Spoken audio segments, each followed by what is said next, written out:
Many people would like to move there to find love? There are two common misconceptions about the Netherlands. We gather at Burger King to drink. I came here with like maybe 1,500 in my bank account. But you didn't live in a hotel. Hello, people from the internet and from the natural and the mineral world. What? Welcome to Not a Podcast, Not a Couple, because we are not a couple. This is not a podcast. This is our first video, and it's going to be a reaction video. And willingly, because I didn't sign up for this. I never, ever in my life have wanted to do a reaction video. We need to go viral. Okay, we'll be reacting to a video titled "The Netherlands is the worst country in Europe. Here's why." Ooh, that's kind of juicy. Does it sound familiar? Have you seen it? I mean, no, I never saw it. I didn't even know such a video existed with like such a pompous title. All right. Well, what do you expect from it? Well, I expect someone very mad. All right. I expect a lot of prejudice, a lot of preconceived ideas, and a lot of lost in translation cultural, things crashing. 3, 2... Oh. Hello, fellow travelers. Today, I'm going to tell you about a country that I didn't like. Officially, it is named the Netherlands. Okay, first things first, this is not her voice. What do This you is a mean? voiceover. She speaks Spanish. She's not a native English speaker. She translated a video she originally made in Spanish into English and then hired a voiceover to read it. Hoy te voy a hablar acerca de un país. You will see maybe only like 2 shots of her in this video. Everything else is going to be B-roll. Many people would like to move there to find love, because the Dutch are very good-looking people. Many people would like to move there to find love? Because You the have dated the Dutch. I mean, I have dated the Dutch, but what does like very good-looking people have to do with finding love? And I am a person who... You like nice things. Yeah, pretty things, I suppose. But yeah, one has nothing to do with the other. I don't understand that intro, but anyway. People claim that there are jobs there, and that it's a very special country. The very first day was snowy. I stayed at Schiphol Airport for the first night, and security personnel mistreated us and were racist towards us. Most people spoke Dutch. Some people also spoke English as a secondary language. But it was broken English, therefore it was very hard to communicate with them. I don't know what to say because, well, it's the Netherlands. Of course, people will speak Dutch. As I said, this is the person who uses a voiceover for her English narration. So what do we expect? What might actually have a bit of truth to it is that I think over the past like 15 years, the Netherlands has been promoting itself to expats and foreign workers as borderline just being another English-speaking country. And so people kind of expect it to be an English-speaking country where it's not. How was it promoted that way? I think people talk about it that way, mainly expats working here, but it doesn't mean that it is an English-speaking country. I mean, most people speak excellent English, but that doesn't mean that the official language is not Dutch. I'm curious about the racist claims, but she literally says nothing else, so... The next day, I went to my hotel, which, by the way, was very expensive. I did not find any cheap hotels to stay at within the city of Amsterdam. I spent too much money. After staying 2 months in Amsterdam, I suffered so much. So she stays for 2 months in a hotel in Amsterdam. It's not a secret. This is not a cheap country to travel to. Yeah, no. There was too much snow and many bicycles everywhere, because the Dutch culture involves riding a bike everywhere, since the country is little. The Netherlands being a car-free country, there are not many cars around. It's not a car-free country. No. I mean, a lot of people bike in the city of Amsterdam. I mean, a lot of people bike in general. Yeah. But the center of Amsterdam has so many cars. They will probably like ban parking on the canals. But there's a lot of them. There's a lot of The them. Dutch have a lot of cars. People have disposable income, so they actually do own cars, even if it's very expensive to do so. And I don't know when this happened, but like she is claiming that there's a lot of snow. It hasn't been a lot of snow for maybe 10 years. Well, there were like 3 winters recently where the canals froze, which could count as like, oh, this is really cold. That was like 2012, 2018, and then 21, I think. But like, even then... There are 2 common misconceptions about the Netherlands. Number 1, that we are in Scandinavia. We're not. Otherwise, Germany is in Scandinavia as well. Number 2 is that we get a lot of snow every year. We don't. If we get 1 snowfall per winter, we're like, oh my god! We're lucky. Yeah. Yeah. As I said earlier, the Dutch are very attractive people physically, but they are very cold, and they will not socialize with you. The fact that they constantly said, "Hello, hello," annoyed me so much, and I didn't like it at all. That's the thing that people shout at you if you're standing in the bike lane. Hello! There are also railways for cable cars on the streets, with the buses and cars and bikes. I found it quite unorganized. To be fair, the city center of Amsterdam still has the narrow, like 17th century streets, which were not made to keep up with all the traffic they're getting today. There are streets where you kind of have to be very careful, but overall, I think for what it is, it works pretty well. I mean, she has a point when Yeah. she says it's, I guess, chaotic. The Dutch are proponents of a like sort it out by yourself kind of way that really fits their tolerant mindset towards the way that people live, personal freedom, live and let live.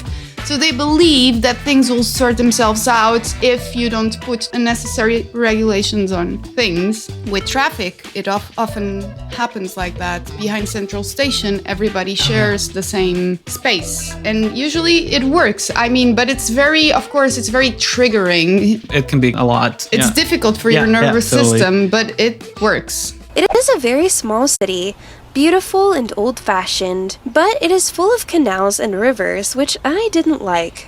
I suffered Okay, all right. so much. She suffered because we have canals. I don't want to belittle anyone's suffering, but yeah, personal taste is a thing. At one point, the Dutch were toying with the idea of filling the canals in and turning them into streets. And then they luckily backtracked. Well, I because- think 2 things. The gas crisis happened in the 70s, and also a statistic of how many kids get killed in car accidents also came out. I never even found a job to sustain myself, and I've been ripped off by 2 Dutch employment agencies. Because they demand you meet so many requirements to work, and it's a very closed country, you can't work or have access to basic services as a foreigner. If you are an American, you have 0 possibilities of working in the Netherlands. Well, first of all, this is not true. If you are American, there is a DAFT visa. DAFT stands for Dutch American Friendship Treaty, which basically allows you to move here as an entrepreneur. I kind of don't understand if this woman had the right kind of visa, because like, of course you don't have access to like social services if you're in Holland as a tourist. It's difficult to know what she's talking about because she doesn't give a lot of details. I don't know, whatever. Like, I believe her. This is her experience. Fine. It's just not one that I come across very often. It is very hard because the system is made to benefit older people. Older people's wages are way higher than young people's. I mean, of course they are. Like, you don't expect to earn the same money with like when you're 16 and when you're 60. That's the problem of every capitalist country because, you know, we have normalized unpaid internships and we have normalized paying very little for people in junior positions for a long while. True, but also there is experience. A person who has worked at a certain position for like 20 years obviously knows more than a person who's just starting. Right. So, and also the Dutch healthcare is geared towards us kind of paying more for it so that the old people don't have to pay super high premiums. So, yeah. The most important thing you need to know before moving to the Netherlands is to bring a lot of money with you, because you are going to spend a lot on hotels. I don't know if I should disclose this, but I came here with like maybe 1,500 in my bank account. Yeah. Oh, wow. Why didn't you go to Berlin? I thought of it. Okay, But all then right. after a month, I found a job. So I decided to stay. But you didn't live in a hotel. I did not live in a hotel. And in Amsterdam, there are not many places to sit. There aren't big shopping centers to go shopping.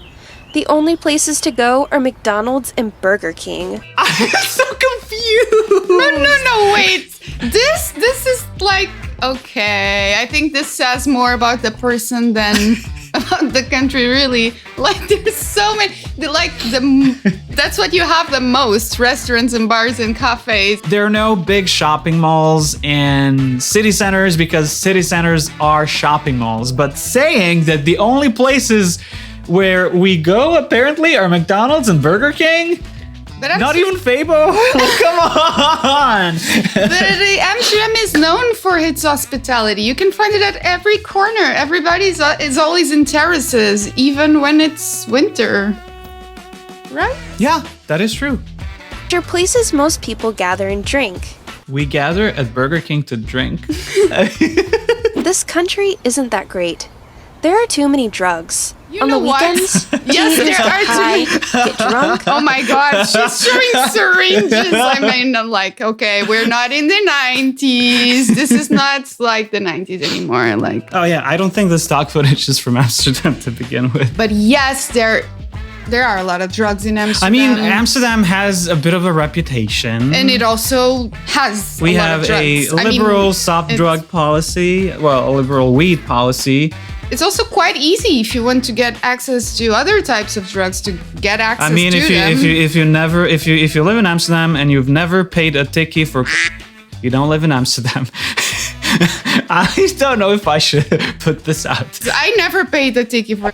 To be honest, I didn't find it was the best country in the world, as the internet claims. What is this photo? I don't get know. it. It's like she's not even talking about what that photo suggests. Thanks for watching. Anyway, And there are what- photos of her in Amsterdam. So. Okay, whatever. What do we really want to say? First of all, I'm sorry, dear lady, for your experience here. I wish we were around to actually show you some of the, Nicer things? yes, some of the cool places and the cool people. And to tell you to not live in a hotel for 2 months? No, don't live in a hotel. You're not gonna mingle with like people who live here. I feel like since we talked about this lady, we also have the responsibility to tell her, hey, if you want, reach out. And if you ever come back to the Netherlands, we're here to actually take you on a tour around the city. Absolutely. Or the And- country. I can kind of understand if she only had like money for like 2 months of life in the Netherlands. You know, when you're like pressured to like find a job or whatever, or fall in love, apparently. Yeah. It can get really stressful because things take time. It's true that the locals can be harsh, although I think at first glance they're actually quite friendly. I think the other side of that is that locals will often not want to really make friends with expats because expats are known for leaving. Like as an expat myself, or as an immigrant myself, I'm not going to call myself expat just because I'm white. I also don't like mingling with expats because I've invested a lot of time and energy into like friendships that would just end. Vanish. I mean, you say that, but you do mingle with expats. I do mingle and with you're- expats, you're but fine somehow with it. I'm good at sensing who is going to stick around. No, we try not to invest a lot of time and energy in people who we see that are really here just for a quick, let's say, Erasmus-like experience. Where you come here because the city has such a reputation and you're like, oh, this is so much fun, Disneyland of Central Europe. And it's just not how it goes. People live lives here. It's not a party town like that's mostly for tourists. I mean, it's as much as a party town as any other capital is. Is this the moment for me to tell everybody how my first job in Amsterdam had something to do with people with dwarfism and bachelor parties? Okay, Anyway. Dewey, it was Bye! fun. Subscribe.